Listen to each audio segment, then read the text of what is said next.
Pensez-vous qu'il soit possible de soudoyer Dieu en donnant les dîmes et les offrandes, en le persuadant ainsi de vous assurer une protection spéciale et de répondre à vos prières, alors que vous négligez les autres commandements?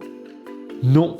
Et voici pourquoi. Même si la Bible dit que l'infidélité à Dieu dans les dîmes et les offrandes peut conduire à la malédiction, il est clair qu'il ne peut bénir ceux qui donnent alors qu'ils négligent les autres aspects importants de sa volonté. David dit: « Si j'avais eu des intentions coupables, le Seigneur ne m'aurait pas écouté. » Salomon dit aussi que si quelqu'un fait la sourde oreille aux exigences de la loi, même sa prière est désapprouvée. Eh bien, étant donné que nous violons tous la loi et que nous sommes tous pécheurs, comment donc Dieu peut-il accepter nos prières et nos offrandes? La réponse se trouve dans 1 Jean 1, le verset 9. Si nous confessons nos péchés, nous pouvons avoir confiance en Dieu, car il est juste, il pardonnera nos péchés et nous purifiera de tout mal.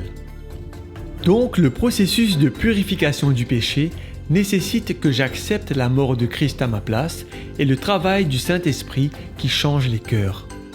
Cela doit avoir lieu avant tout acte d'adoration. Le livre de Malachie dit que ce n'est qu'à la suite de cette expérience que le Seigneur accueillera favorablement les offrandes des gens de Juda et de Jérusalem. En d'autres mots, Dieu n'accepte que les dîmes et les offrandes de ceux qui acceptent la mort de Jésus à leur place, le sacrifice de Dieu pour les pécheurs, qui confessent leurs péchés et qui continuent de demander au Saint-Esprit de changer leur penchant, leur donnant le désir de faire ce qui est bon et juste.